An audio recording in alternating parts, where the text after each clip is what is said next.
तर आता मी चालली आहे माझ्या माहेरी. माझा भाऊ आत्ता सध्या गावाला गेलेला आहे ना, मग आणि पप्पांच्या घरची पूजा पण आहे, म्हणजे देवाची पूजा आहे. मग मी आत्ता माहेरी जाणार तिकडंच, मग आम्ही आमची भाऊबीज पण करणार आहे. तर चला तुम्हाला पण दाखवते माझं माहेर, माझं माहेरचं घर. चला तर मग भेटूया माहेरी. तर नमस्कार मंडळी, मी प्रियंका स्वागत करते तुमचं अजून एक छानशा ब्लॉगमध्ये. आम्हाला सकाळी आम्ही निघालो होतो, आम्हाला रात्र झाली घरी पोचता. मग दादा आला होता आम्हाला घ्यायला. दादा आणि दादाचा मुलगा आला होता. हे बघा, मुलांची लगेच गाडीत मस्ती चालू झाली. मग बघा किती अंधार पडलाय, पूर्ण अंधार काळोख झाला होता. मम्मी पप्पा तर बाहेरच वाट बघत थांबले होते. पप्पा बाहेरच बसले होते, कधी येत आहे कधी नाही म्हणून. आणि सगळं जेवण वगैरे रेडी करून बसले होते. आता माझीच वाट बघत होते की कधी येईल आणि जेवायला बसायचं म्हणून. मग मी पण थोडंसं रिलॅक्स झाले, आवरलं, तोंड हातपाय वगैरे धुतले, पाणी वगैरे घेतलं आणि लगेच आम्ही जेवणं वगैरे केली. कारण खूप भूक पण लागली होती, सकाळी लवकर निघलो होतो आम्ही. मध्ये हॉटेलमध्ये जेवलो होतो, पण संध्याकाळी खूप उशीर झालं होतं ना, भूक पण लागली होती मग. आणि हे बघा मुलांचं कसं असतं, मामा असला का नाही बस, मामा लगेच तर हौस पूर्ण करायला असतो. दादा भरपूर फटाके घेऊन आला होता, मग पोरांना फटाके त्याने वाजवायला दिले, जेवणं वगैरे केली मुलांनी. आणि हे बघा फटाकेच वाजवायचं काम चाललं होतं. हा दुसरा दिवस आहे, पप्पा इथं नाश्ता करत होते. आम्ही लवकरच झोपी गेलतो रात्री, कारण दुसऱ्या दिवशी आम्हाला लवकर उठायचं होतं. हे बेलं वगैरे घेऊन आले होते मुलांचं आणि त्यांच्या मामाचं चाललं होतं हे बेलं साफसफाई करून ठेवायचं, कारण पूजेला लागणार होते ना, त्याच्यासाठी हे सगळं काढून ठेवत होते. मम्मी तिकडे लसूण निसत होती आणि मला पप्पांनी सीताफळ आणून दिले. म्हणे हे घे, रानमाळ, म्हणजे आमच्या गावाकडे ना सीताफळ, रामफळ असं, म्हणजे जे डोंगरी भाग आहे ना, त्याच्यामुळे खूप सारं असे फळं मिळतात आमच्या तिकडे. मम्मीने हा सगळं ताटात जे काढून दिलं होतं ना, ते बामणाला द्यायला इकडे सकाळीच देतात निघून. मग ते दिलं आणि माझे चुलते मामा वगैरे आले होते, त्यांचाच क्लिप घेतली. आणि मग मम्मी म्हटली तुझ्याच हाताने शिरा बनव प्रसादाचा. म्हटलं बरं ठीक आहे चालतंय. मग मी काय केलं, खूप जास्त बनवायचा नव्हता, 1 पावशेरपर्यंतच बनवायचा होता, 1.25 पाव. मग मी 2 वाटी रवा घेतला आणि त्याच्यानंतर दूध 2 वाटी आणि साखर एक म्हणजे 1.5 वाटी, 1 वाटी पूर्ण आणि अर्धी वाटी असं साखर घेतली. पहिलं रवा छान भाजून घेतला, मग त्याच्यातच तूप टाकलं. तूप टाकून परत भाजून मग एक केळ टाकलं. केळ टाकल्याच्या नंतर खूप वेळ असं परतून दिलं छान. आणि त्याच्यानंतर मग दूध घालून, गरम दूध केलं होतं ते घातलं आणि मग साखर टाकली आणि सगळं मिक्स करून घेतलं. असं केळ टाकलं ना, केळ टाकल्याच्या नंतर ना, परतल्याच्या नंतर काळं पडत नाही.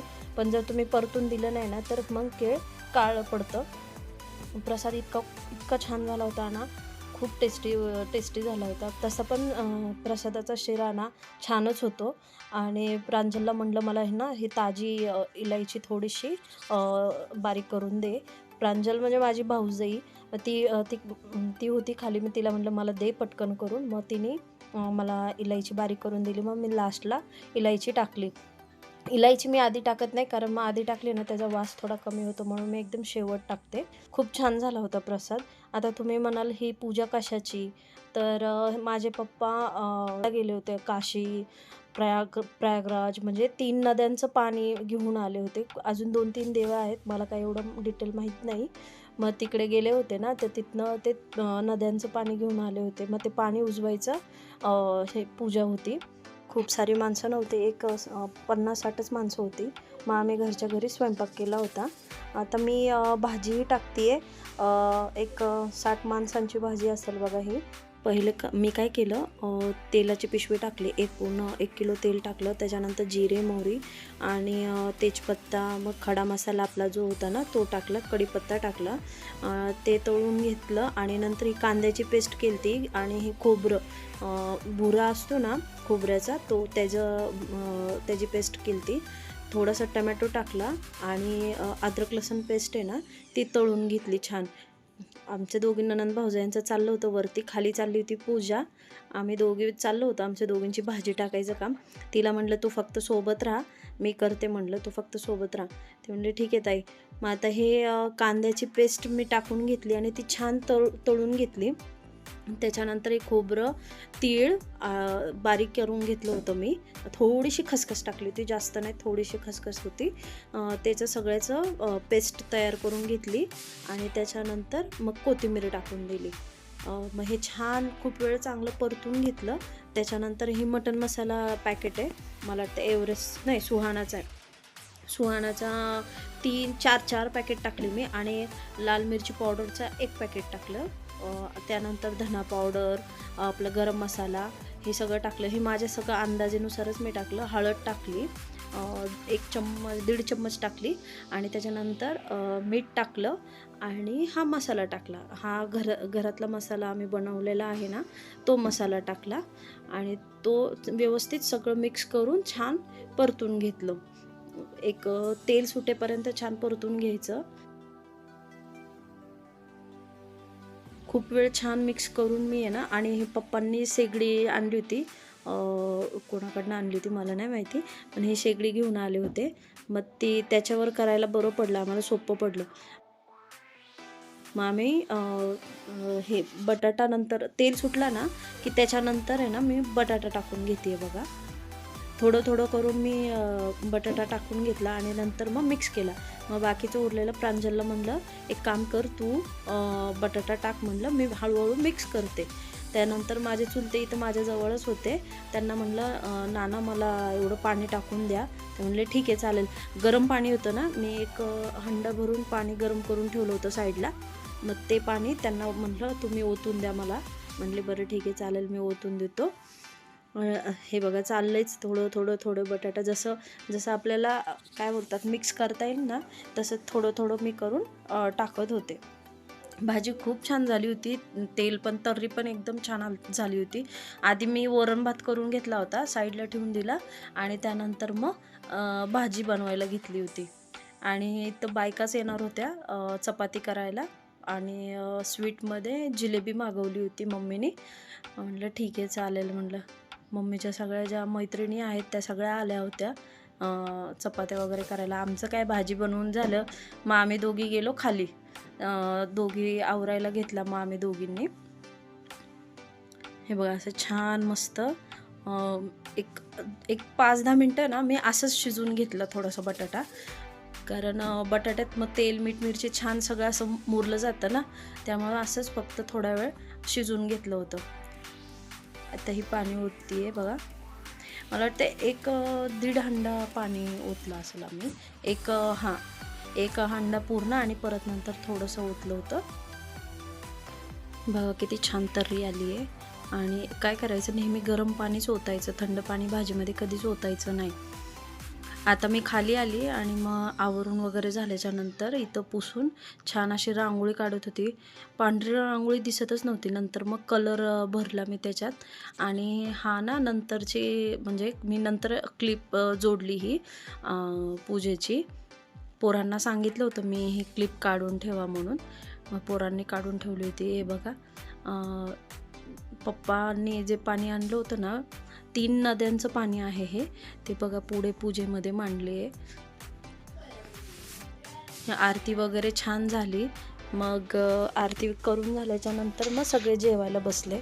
आई माझी तुळजापूरला वगैरे गेली होती ना, तर मग ती म्हणली की ठीक आहे म्हणली, मी आता ना हे पण करून घेते, 5-6 वासने पण घालून घेते, कारण मम्मीने आम्ही सकाळीच पुरणपोळीचा पण स्वयंपाक करून घेतला होता.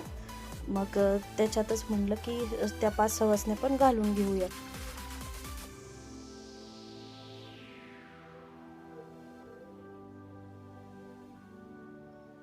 आम्ही आमचं जेवण वगैरे झाल्याच्या नंतर मग वरती टेरेसवर बाकी जे पण माणसं वगैरे येत होते ना, मग तिकडे वरतीच जेवायला त्यांना बसवलं होतं. आम्हीच फक्त इथं खाली बसलो होतो. हे बघा पूजा. काय त्या रांगोळी काढून पण फायदा झाला नाही बघा, त्या रांगोळीचा परत आहे तोच तसाच राडा झाला.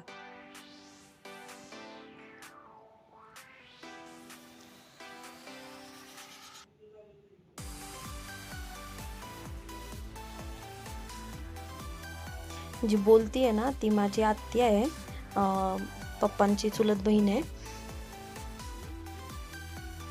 माझ्या पप्पांनी हे मला बनारसमधनं साडी घेऊन आले गिफ्ट. मुंबईला दोन्ही मला, माझ्या बहिणीला, भाऊजीला, आम्हा चौघींना पण साडी घेऊन आल्या. खूप सुंदर छान चॉईस करून आणली. मग सगळ्यांचे जेवण वगैरे झाल्याच्या नंतर मग हे आहेर चढवायचं काम यांच्याकडे दिलं. म्हणलं ही मग पप्पांना आहेर द्या म्हणून. सगळ्यांनीच घेऊन आले होते, मी पण घेऊन आली होती. त्यानंतर आमची भाऊबीज स्पेशल चाललं होतं आमचं भाऊबीजीचं. तो म्हणत होता जाऊ दे आपण इकडं आल्यावर करू. म्हणलं नाही बाबा आता करून घेऊया, खूप टाईम झाला म्हणलं. आणि तो हसत नव्हता ना, पप्पा, चुलते, आम्ही त्याला हसवत होतो. तो हसतच नव्हता, काय झालं तर काय माहिती. ते बघा हातात दे म्हटलं साखर, म्हटलं गप्प बस दर म्हणलं. त्याला जबरदस्तीने मम्मी त्याला खाऊ घातली साखर. आणि मग नंतर बघा मागणं ना सेल्फ स्टिकने ना पप्पा आणि माझे चुलते ना त्याला चिडवत होते, अरे काय तू हस हस म्हणून. आणि त्याच्यानंतर मी त्याला ना करदुडा आणि नारळ दिला, पाया पडले आणि त्याला म्हणलं आता माझं गिफ्ट. तर म्हणलं हे घे दर तुला माझ्यातर्फे. त्याने मला आधीच पैसे टाकले होते आणि मला म्हटलं तू तुझ्या चॉईसनुसार साडी घेऊन ये. मग मी इकडून जाताना साडी घेऊन गेली होती. माझ्या भाच्याला पण ओवाळलं, त्याच्यासोबत एक मस्त छान असा फोटो काढला. आणि मग आता ह्या दोघांची, कारण दादाला आय फ्लू झाला होता ना, त्यामुळे त्याने काय भाऊबीज इथे केलीच नव्हती. मग तिथेच मग आमचं ओळून झाल्याच्या नंतर मग त्या दोघांनी पण मस्ती करते. आमच्या घरातली छोटी आहे पण डॉन आहे आमचा. तर चला, व्हिडिओ आवडला असेल तर नक्की लाईक करा, शेअर करा, सबस्क्राईब करा आणि मला कमेंट करून सांगा की कसा वाटला व्हिडिओ. तोपर्यंत सगळ्यांना बाय.